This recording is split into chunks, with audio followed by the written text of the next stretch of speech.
Chapter 3 Maintain Your Perspective. Hagaway kasngi katkum ka story barim.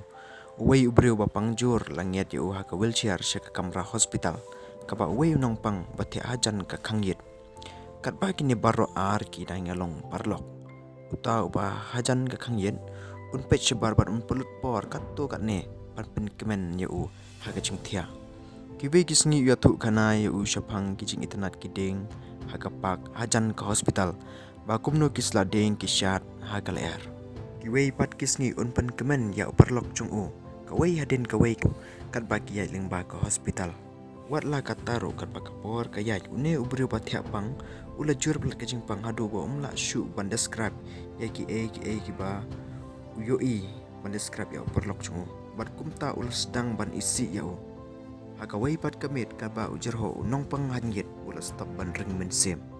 Ha kajaka baun presyo baton baun ngirap une pan umle ai ha kasta babod une unong pang uba chinkman shibun dak babatay ya ka bau yo ishabar ka hospital ula klatno une away pan ula pan bram pan pinkre ya ka jingtia jungu hajan ka khangyet kat bau dang pet shabar nang ta usyam ya ka bapen long yo uban kyu kan ka khangyet ka persya ya kan ro bajrong une uparlok jungu dan ka mensim ban le kampla ya kacing yu kapa u describe tang ha kacing mut jing perkhan kum kacing yang penlong kaparthai bapha ya uparlok hasanda chumu hapadeng kapor ka bae kane ka story kam no banshna kacing kala ha kacing im junga habanga perkhat ika ban im ha kacing kemen kacing im kadapura habangi rung shakijing ngi ban pinkria bat ong halade hato don upastat bakham shai ha kor compete ya ka situation ka balong negative Stephen Hawking